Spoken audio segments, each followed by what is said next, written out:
pricing factors that we take into consideration are expertise in human capital, because at the beginning there is an expert that needs to mix your cement and the additives the way that it needs to be built. And human capital includes consultants that need to oversee the project to change it based on what you need it to do. The second one is uniqueness and its ability to change according to what the project needs it to do, so you have to pay up for that. And the third is environmental friendliness and sustainability, because there's no need for maintenance costs in the long run. So while you're paying more at the beginning, you won't have to maintain it. It's an adapted price according to the project, so there's no definite price.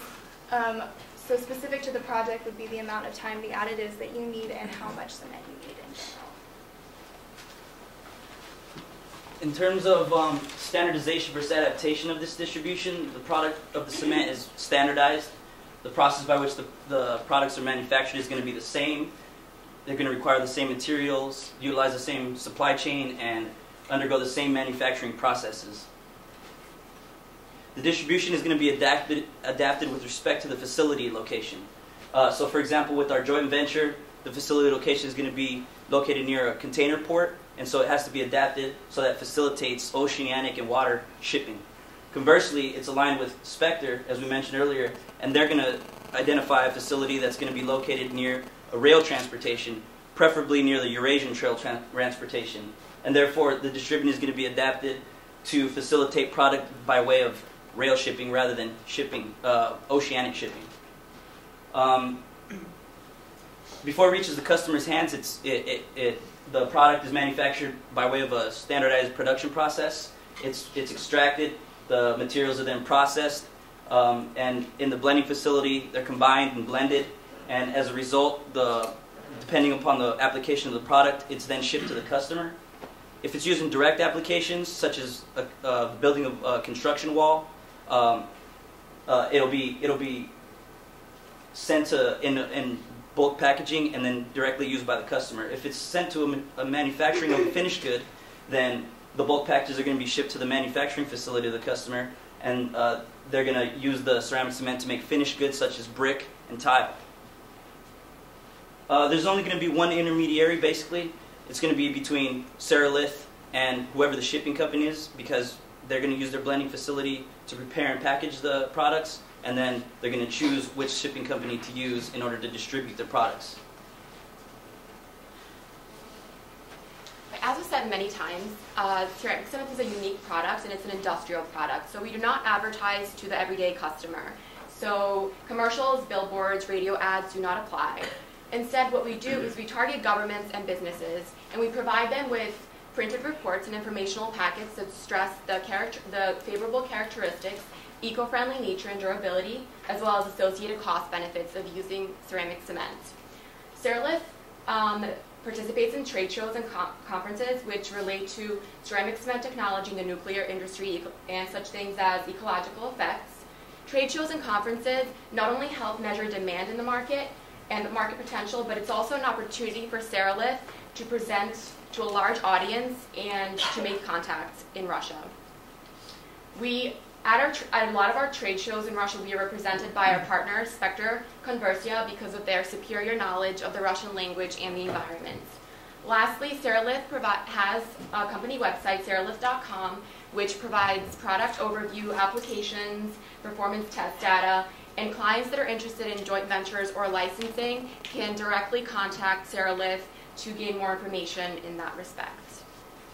And then in terms of other promotions, because long-term relationships are so important in Russia, we want to focus on helping out with the weak infrastructure in the country to build trust with the government and other businesses, mainly the government, since that's going to be our main,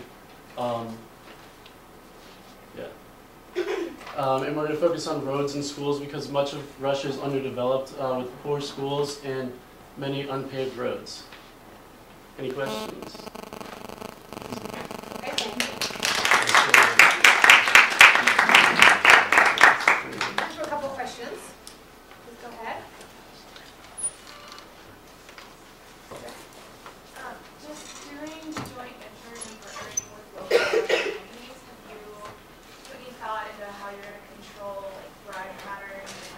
Not necessarily corruption, but things that are illegal for you to do here as opposed as to there, like how to control that since you're giving them a lot of operational control? Well, we would be joint venturing with them specifically for that reason because we would essentially be part of their company. So I don't think we'd have to deal with bribes internally. It would be more with the government or with any other companies that we're working with.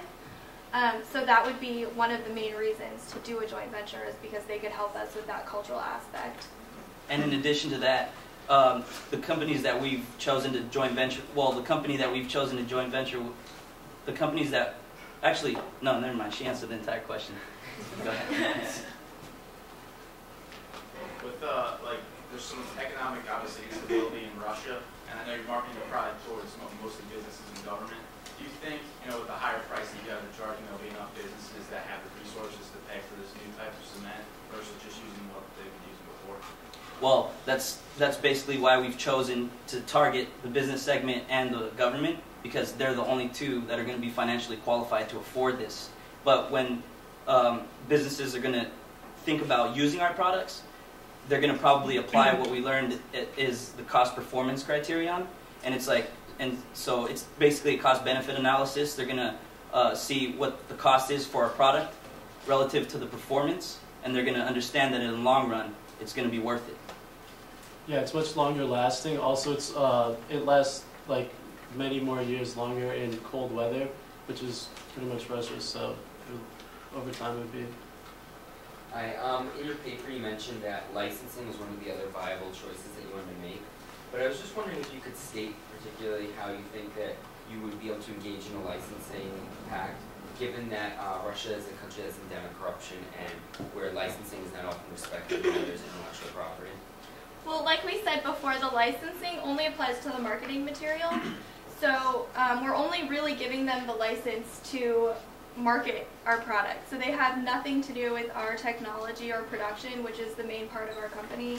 And that's what we're trying to keep safe by licensing, only the marketing stuff. So they have no access, even if they want to steal it, all they're going to be able to steal is maybe our logo, maybe something like that. But when it turns out that their cement really isn't working as well as ours, if they choose to do that, then it really, CeraLith doesn't see that as an issue. So for example, like if a brick company is using our ceramic cement to create or to develop their bricks, they're going to be able to, through licensing, they're going to be able to say, okay, our bricks contain this new ceramic cement, and the customers are going to want to buy that type of brick because of the ceramic cement that it contains. So that company that we're licensed to is going to benefit because they're offering a superior product. Thank you very much.